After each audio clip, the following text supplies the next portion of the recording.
Cricket की तरह सियासत में भी अब 20-20 20-20 मुकाबले जैसी भिड़ंत होने लगी है। अब चुनाव से ठीक पहले नए नए मुद्दों की ऐसी किलेबंदी शुरू होती है तो मुद्दे कुछ महीने पहले तक चर्चा तक में नहीं होते हैं। इसलिए सियासी विश्लेषकों की नजर हर दल की रणनीति पर टिकी रहती है। उनके लिए यह राजनीति का ऐसा अध्याय है जिसका आगाज और अंत दोनों ही धमाकेदार होता है। भाजपा ने प्रदेश अध्यक्ष के पद पर जाट नेता को बैठाने के बाद जो संदेश दिया है उसका असर दूर तक दिखने वाला है। इसलिए सपा भी अपनी तरफ से रणनीतिक धमाका करना चाहती है जिससे करारा जवाब दिया जा सके। यही वजह है कि 24 के मुकाबले का रोमांच अभी से बढ़ गया है।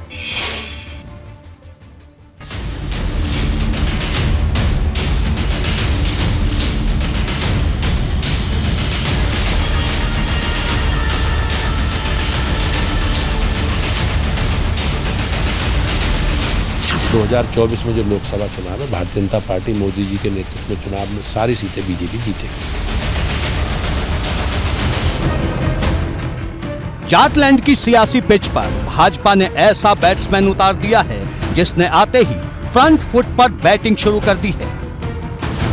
तेवर आक्रामक हैं, रणनीति सटीक है और निशाने पर है अखिलेश जयंत की जोड़ी।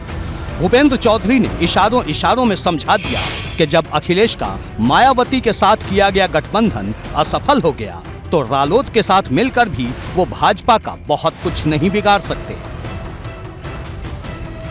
भाजपा 100% सीटें जीतेगी और आप असेसमेंट करो 2019 के चुनाव में 50% से ज्यादा वोट भाजपा को मिला है। किसी राजनीतिक दल के लिए बहुत बड़ी गर्व की बात है, किसी भी नेता के लिए बहुत बड़ी बात है। इस प्रदेश की जनता ने मेरे नेता के प्रति अपना जन समर्थन देश के प्रधानमंत्री जी के लिए व्यक्त किया 2019 में। 2022 में भी बहुत बड़ी संख्या में लोगों ने हमारे पक्ष में मतदान किया। भूपेंद्र चौधरी ने अखिलेश और जयंत को किसानों के नाम पर एक तरह से खुला चैलेंज दे दिया है। राजनीति की भाषा में कहा जाए तो ये सीधी चुनौती है। हालांकि भूपेंद्र चौधरी कहते हैं कि उन्हें किसी जाति से मत जोड़िए, उनके ऊपर अब पूरे प्रदेश के संगठन की जिम्मेदारी है। कहीं ना कहीं तो एक संगठन में जिम्मेदारी देंगे ना जी। मुझे इस रूप में ऐसा समझा गया कि भाई भारतीय जनता पार्टी के कार्यकर्ता के नाते भूपेंद्र सिंह को ये काम दिया जाए तो मुझे काम दिया जाए। मुझे किसी जाति विशेष वर्ग में ना जोड़ा जाए। एक सहजता के साथ पार्टी के कार्यकर्ता के नाते मुझे काम दिया, उस रूप में देखें। मेरी जाति तो आप लोगों ने, अब मुझे 7-8 दिन से पता चला कि मैं इस समुदाय से आता हूँ। मुझे पार्टी के कार्यकर्ता के नाते, भारतीय जनता पार्टी के नाते कार्यकर्ता के मुझे काम मिला। भूपेंद्र चौधरी लाख मना करें लेकिन उन्हें प्रदेश अध्यक्ष बनाने के पीछे भाजपा की रणनीति साफ है और ये संदेश पश्चिमी यूपी से हरियाणा होते हुए राजस्थान तक गया है। सवाल जाटलैंड का भी है और सवाल गन्ना किसानों का भी। तभी जैसे ही भूपेंद्र चौधरी की ताजपोशी हुई, राकेश टिकैत ने गन्ना किसानों का जिक्र कर चुभता हुआ तंज कस दिया। ये मुरादाबाद के रहने वाले हैं, इसका परिवार पहले किसान यूनियन में ही है इसके परिवार तो, लेकिन गन्ने का भुगतान इनका भी नहीं हो रहा। अब भाई बन के अपना ठीक काम करो वहां पे। राकेश टिकैत पॉलिटिकल आदमी है नहीं, वो किसानों के विषय अपनी बात रखते हैं। तो मेरे मन में, मैं किसान समुदाय से ही आता हूँ, उनके प्रति बहुत सम्मान है। तो उनका कोई राजनीतिक विषय है नहीं गन्ने की, जहाँ तक भुगतान की विषय की बात है।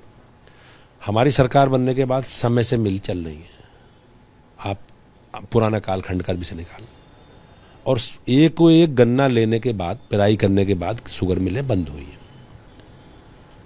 बहुत अच्छे भुगतान की व्यवस्था है। आप उसका रिकॉर्ड मेरे पास नहीं है, लेकिन हम लोगों ने भुगतान की बहुत बेहतर व्यवस्था योगी जी के नेतृत्व में हम लोगों ने लागू की है। भूपेंद्र चौधरी क्यों बड़े नेता माने जाते हैं, उनके इस बयान ने इस बात को बखूबी समझा दिया।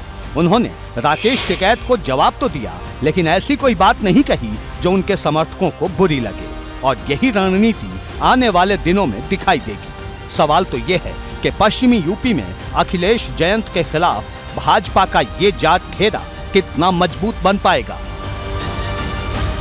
एबीपी गंगा के लिए दिल्ली से अविनाश तिवारी के साथ ब्यूरो रिपोर्ट।